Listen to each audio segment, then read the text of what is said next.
రాష్ట్రంలో ఏ మూలలోలైనా కూడా నేను అంత తపనపడి పనిచేయాలని అనుకుంటున్నా కాబట్టి I want to think like A mother. I want to take that responsibility like A mother. I hope people will understand and people will support me. Yeah, but చెప్పండి, మీరు growing up అలాగే రాజకీయాల్లోకి వచ్చిన తర్వాత కూడా ఎంతోమంది విమెన్ లీడర్స్ని చూసుంటారు. ఇందిరాగాంధీ గారి దగ్గర నుంచి Sonia Gandhi, Jayalalithaa, కనిమోరి, so many. What did you learn and unlearn from them if I have to ask? అంటే it is a general question that I'm asking. మీరు ప్రతి ఒక్కళ్ళ గురించి చెప్పక్కర్లేదు, but on the whole if you observe. అంటే నేను జనరల్గా మా ఇంట్లో మా నాన్నగారిని చూసుకుంటూ పెరిగానండి. How do you think like a leader అనేది నేను వారి దగ్గరే నేర్చుకున్నాను. సరే, ఆయన దగ్గర నేర్చుకున్నాను కాబట్టి ఆయనతోని నాకు ఆ థాట్ ప్రాసెస్, ఆ క్లారిటీ వచ్చింది కాబట్టి ఇవాళ ఆయన్ని కూడా నేను వ్యతిరేకించగలుగుతున్నాను. డెఫినెట్గా వ్యతిరేకిస్తాను. అనేక అంశాల్లో ideological ఇష్యూస్లో వ్యతిరేకిస్తాను. Father is different, leader is different, but he definitely is the person whom I learnt a lot from. తర్వాత ఇందిరాగాంధీ గారు పుట్టినప్పటి నుంచి, చిన్నప్పటి నుంచి కూడా అందరం చూస్తూ పెరిగాం. Sushma Swaraj is another very very very fine lady. నాకు చాలా ఇష్టం మేడం అంటే. సరే, ఆవిడ బీజేపీ పార్టీ ఐడియాలజీ నాకు డిఎన్ఏ సరిపోదు, కానీ as a person, as a personality she's crazy. I mean she's amazing. ఆమె చాలా ఇష్టం నాకు. మార్గరెట్ థాచర్ గారు కూడా చాలా ఇష్టం. సో అట్లా చూసుకుంటూ పోతే అందరికన్నా బిగ్గెస్ట్ లీడర్ జ్యోతిబా పూలే అనుకుంటాను నేను. ఎందుకంటే ఆయన బాగుపడమే కాదు, నాతో పాటు నా భార్య బాగుండాలి, నా భార్య కూడా 10 మందికి చదువు చెప్పాలి అని ఆ టైంలో అందరినీ, సమాజాన్ని ఎదిరించి ఒక రిఫార్మిస్ట్ లాగా ముందుకు వచ్చాడు. తెలంగాణలో అనేక మంది లీడర్స్ ఉన్నారు. సో ఒక్కరిద్దరు కాదండి, ఇన్స్పిరేషన్ చాలా ఏరియాస్ నుండి వచ్చింది.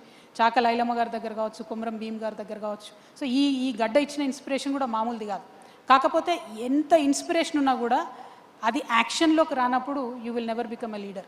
సో నేను స్వయంగా కష్టపడితే తప్పితే, నేను స్వయంగా సమస్యలను దగ్గరికి వెళ్ళి చూస్తే తప్పితే, ప్రజల మధ్యలో ఉంటే తప్పితే అర్థం కాదు. కాబట్టి జనం బాట లాంటి కార్యక్రమాలు తీసుకోవడం కావచ్చు, బతుకమ్మ లాంటి కార్యక్రమాలు తీసుకొని ఆడబిడ్డల దగ్గరికి వెళ్ళడం కావచ్చు. సో అది వేరు. అంటే learning is different, experiencing it for your self is different. So అది చేస్తూ ఉన్నాము. ప్రజల మధ్యలోనే గత 20 సంవత్సరాలుగా ఉన్నాం కాబట్టి అంతమంది ఇన్స్పిరేషనల్ లీడర్స్ దగ్గర నుంచి వచ్చినటువంటి సారాంశాన్ని రేపొద్దున ప్రజల కోసం ఉపయోగపెట్టగలుగుతానని నేను అనుకుంటున్నాను. అయితే ఇక్కడ ఒక పర్సనల్ క్వశ్చన్ మ్యామ్.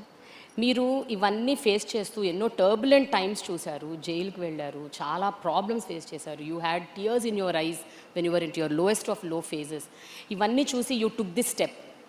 చెప్పండి, మీ మదర్ ఏమనుకుంటారండి? What does she feel when she sees all of this in the family? ఇంత జరుగుతోంది, ఈ కాన్ఫ్లిక్ట్ని ఇంకే రకంగా సాల్వ్ చేసుకోవచ్చు కదా. అంటే is there any other way that you do this, handle this అని ఎప్పుడన్నా అనుకుంటారా? Did she share with you? No, I don't want to talk about my personal issues here, Andy. It is a political difference that I have with my family, and that difference will continue. Personally, whatever it is between me and my family is not for you. Okay. Thank you. Okay, ma'am. Finally, I have a rapid fire. Oh God. So, This is scary. అంటే rapid fire అంటే మరి వెంటనే ఫటాఫటా చెప్పక్కర్లేదు, అంతేనా? But you can take time. Okay. It is a rapid fire. Okay. Okay, the first question. ఇప్పటి వరకు మిమ్మల్ని ఏ ఫోరంలో కానీ, ఎక్కడ కానీ, ఏ ఇంటర్వ్యూస్లో కానీ అడగని ఒక ప్రశ్న, అడిగితే బాగుండు అనిపించిన ప్రశ్న ఏంటి? క్వశ్చనా? అసలు అడగకపోతే బాగుండు అనిపిస్తుంది. Nothing really. అన్ని రకాలు అడిగారు. అయితే ఈ మధ్య యూట్యూబ్లో వచ్చినాక ఏంటంటే మేము ఆన్సర్లు చెప్తామో చెప్పమో అవసరం లేకుండా వాళ్ళే అడిగేస్తున్నారు కాబట్టి చాలా క్వశ్చన్లు అడిగారు. అడగంది ఏం లేదు అనుకుంటున్నాను నేనైతే. ఓకే, విజయ్ గెలుపు అండ్ మమతా ఓటమి, మీ ఒపీనియన్ ఏంటి? అంటే యాంటీ ఇన్కంబెన్సీ అనేది ఎంత పెద్ద నాయకులనైనా వదిలిపెట్టదని మమతా మేడం ఓటమితో తెలిసింది. ప్లస్ బీజేపీ ఎలక్షన్ మెషినరీ ఎంత స్ట్రాంగ్ ఉంది అనేది కూడా బెంగాల్ ఎలక్షన్లో అర్థమైంది. విజయ్ గారి గెలుపులో ఒక ఫ్రెష్నెస్ని ప్రజలు ఎంతగా కోరుకుంటున్నారు, ఒక మర్యాదపూర్వకమైనటువంటి మాటలతో కూడా ఎట్లా విమర్శించవచ్చు అనేది విజయ్ గారు చూపించారని చెప్పి నేను అనుకుంటున్నా. ఇప్పుడు అక్కడ తమిళనాడులో విజయ్ గారు వచ్చినట్టే రేపు ఇక్కడ మేము వస్తామని కూడా నేను బలంగా అనుకుంటున్నాను. Wow, that's good. మీ గురించి పూర్తిగా తప్పుగా ఉన్న ఒక రాజకీయ స్టీరియోటైప్ ఏంటి? అంటే an opinion that is generated. I don't know. నేను ఎక్కువ చూడను మేడం సోషల్ మీడియా. మీరే చెప్పలేదని ఉంటే. బికాస్ మీ చెవిలో పడుతుంది కదా అట్లీస్ట్. ఐఎమ్ సారీ, ఎవరో ఒకళ్ళు వచ్చి చెప్తారు కదా మీరు చూడకపోయినా. Not really. నేను అసలు చాలా తక్కువ చూస్తాను మ్యామ్ సోషల్ మీడియా. ఓకే, చాలా తక్కువ. I don't know. You don't know. Okay, ఇతర పార్టీల్లో మీరు బాగా అభిమానించే లీడర్ ఎవరు? ఇతర పార్టీలలోనా? అంటే మన తెలుగు రాష్ట్రాల్లో పెద్ద గొప్ప నాయకులు ఎవరున్నారు మేడం? పెద్ద కనిపించట్లేదు. అందరు చెప్పిన పనులు ఏవి చేయకుండా అన్ని అబద్ధాలే చెప్తున్నారు కదా. రేవంత్ రెడ్డి గారు ఉన్నారు, 420 హామీలు ఇచ్చిర్రు, 4 కూడా పూర్తి చేయలేదు. కాబట్టి ఆయన గురించి చెప్పలేము. అట్లానే భారతీయ జనతా పార్టీ ఉంది. ఇప్పుడు కిషన్ రెడ్డి అన్న కావచ్చు, బండి సంజయ్ గారు కావచ్చు, వీళ్ళెవ్వరు కూడా కనీసం తెలంగాణను అక్కడ నిల్చొని హిందీ వాళ్ళంతా ఎడపిడ తిడుతుంటే కనీసం నిలబడి మన రాష్ట్రాన్ని కూడా డిఫెండ్ చేయట్లేదు. వాళ్ళతో పెద్ద ఇన్స్పిరేషనల్గా మనం తీసుకునేది లేదు. పాత లీడర్లు, పోయిన కాలంలో ఉన్న లీడర్లు గొప్పగా ఉన్నారు.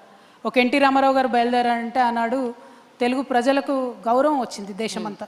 ఆ తర్వాత ఒక కేసీఆర్ గారు బయలుదేరినారంటే తెలంగాణ ప్రజలకు గౌరవం వచ్చింది దేశమంతా. అట్లాంటి టాల్ లీడర్స్ జాబితాలో నేను చేరాలనుకుంటున్నాను. ఈ పెట్టి పాలిటిక్స్, చిన్న చిన్న పాలిటిక్స్, కరప్షన్స్ ఇట్లా చేసేటటువంటి లీడర్స్ని అభిమానించేటటువంటి పరిస్థితి కూడా లేదనుకుంటున్నాను.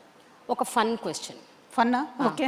10 ఏళ్ల క్రితం మీరు నా ఫేవరెట్ లీడర్ రేవంత్ రెడ్డి అన్నారు నాతో ఇంటర్వ్యూలో. ఇంటర్వ్యూలోనా? రేవంత్ రెడ్డి ఎందుకంటే అప్పుడు అన్నారు మీరు కాంటెక్స్ట్ చెప్తే బాగుంటుంది. అప్పటికిప్పటికి ఏం మారిందో చూద్దాం.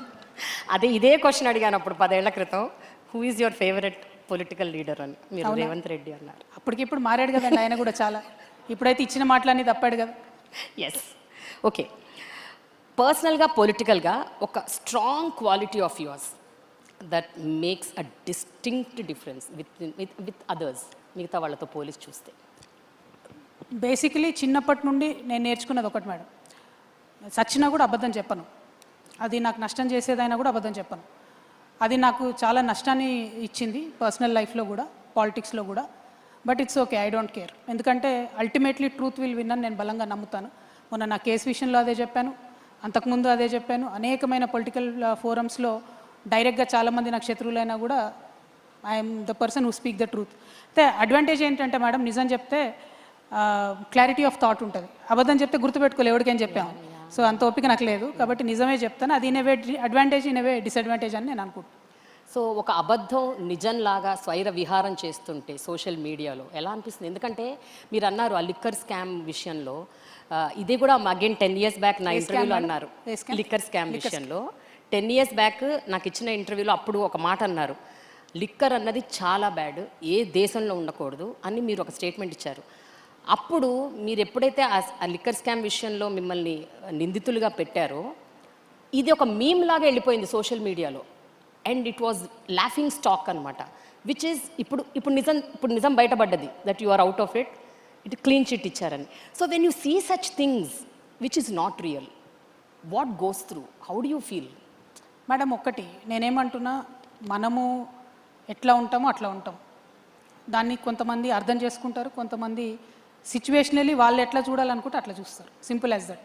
నేను ఇప్పటికి కూడా బలంగా చెప్తా ఉన్నా, నేను ఆస్ట్రాలజీ కూడా బలంగా నమ్ముతాను, ముహూర్తాలు కూడా అన్నీ ఫాలో అవుతాను. జనరల్గా లిక్కర్ కానీ రాహు కానీ ఇవన్నీ మనకు సరిపడినటువంటి అంశం.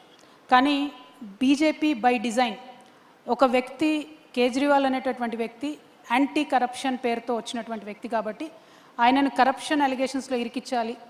అదేవిధంగా కల్వకుంట్ల చంద్రశేఖరరావు గారిని బద్నాం చేయాలంటే ఏం చేయాలి, వాళ్ళ డాటర్ ఎవరైతే సంస్కృతి సాంప్రదాయాల పేరుతో వచ్చిందో ఆవిడని యాంటీ ట్రెడిషన్స్కి పోర్ట్రే చేయాలంటే ఏం చేయాలని చెప్పి ఈ లిక్కర్ కేసు అనేటటువంటిది by design Bharatiya Janata party చేసినటువంటి స్కీమ్.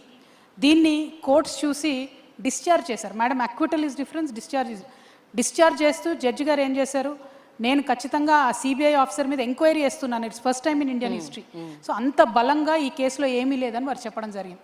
అల్టిమేట్గా నేను మీతో చెప్పేది ఏంటంటే మేడం, బయటవాడు ఏం చూస్తాడన్నది పక్కన పెడితే మన ఫ్యామిలీ, మన ఇంటి వాళ్ళు మనల్ని బలంగా నమ్మి మనతో సైడ్ చేసి ఉంటే ప్రపంచాన్ని ఎదిరించవచ్చు. నా విషయంలో నాకు మా అమ్మగారి సైడ్ నుంచి ఆ సపోర్ట్ నేను అనుకున్నంత రాలేదు, కానీ నా అదృష్టం బాగుంది, మా అత్తగారి సైడ్ వాళ్ళు చాలా బలంగా నన్ను సపోర్ట్ చేశారు. కాబట్టి ఇవాళ ఇట్లా మీ ముందు నిలబడి మాట్లాడగలిగేటటువంటి ధైర్యం కానీ తెగువ కానీ ముందుకెళ్ళేటటువంటి అవకాశం కానీ వచ్చిందని నేను నమ్ముతా ఉన్నాను. ఓకే, ఏది ఎక్కువ కష్టం అండి, public criticism or private betrayal? Betrayal private betrayal అయినా బయటికి చూపించలేం కదా madam. Public criticism is easy because if you are with the truth you can face it. But ఇప్పుడు మల్టీ లేయర్డ్ అయిపోయింది కదా, యూట్యూబ్ తర్వాత ట్విట్టరు తర్వాత ఫేస్బుక్, సో ఒక్కొక్క దగ్గర ఒక్కొక్కటి వస్తూ ఉంటుంది. అది ఫేస్ చేయడం వ్యక్తిగతంగా కూడా ఇబ్బందే, పొలిటికల్ పార్టీస్ కూడా ఇబ్బందే, అన్నిటికన్నా ఎక్కువ ప్రజలకు ఇబ్బంది. ఎందుకంటే ఒక్కొక్క ఫోరం ఒక్కొక్కటి చెప్తుంది. ఇవాళ వాస్తవంగా తెలంగాణలో కరెక్ట్ వార్త ఏది చూడాలి అంటే నమస్తే తెలంగాణ కొనుక్కోవాలి, ఈనాడు కొనుక్కోవాలి, ఆంధ్రజ్యోతి కొనుక్కోవాలి, అన్ని పేపర్లు చూస్తే తప్పితే అసలు విషయం ఏందని అర్థం కానటువంటి పరిస్థితి వచ్చింది. So it is unfortunate it has come to that. Yeah, రాజకీయ నాయకుల్లో ఈ మధ్యకాలంలో మీరు అబ్జర్వ్ చేస్తే మోస్ట్ ఓవర్ రేటెడ్ క్వాలిటీ ఏంటి విచ్ యు ఆర్ అబ్జర్వింగ్? ఓవర్ రేటెడ్గా కనిపించే క్వాలిటీ ఏంటి? I don't know. బేసిక్ ఇప్పుడు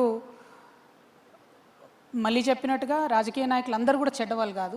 యా అంటే in general, I'm talking in general. We're out of time. Yeah, fine. This is a bad question. We'll close it in 5 minutes, okay? Yeah. I don't know, ma'am. I can't say because we are all very good politicians at the heart. Oh, yes. Really? Okay. Okay. Final question అండి. ఒక 20 ఏళ్ల తర్వాత రాజకీయ చరిత్ర రాసినప్పుడు కవిత గారి గురించి రాసే ఆ ఒక్క సెంటెన్స్ ఏమైతే బాగుంటుంది అని మీరు అనుకుంటున్నారు? What is that one line that people should recognise you? Telangana ప్రజలకు మర్చిపోలేనంత మంచి చేసింది అనేది ఉండాలి. ఒక సెంటెన్స్ ఉంటే చాలండి, ఇంకేం అక్కర్లేదు. Thank you so much. Thanks a lot for this wonderful conversation. Thank you. Thank you, Vechu News. Thank you for giving me this opportunity. Thank you. Thank you, ma'am, Kavita. May I now call upon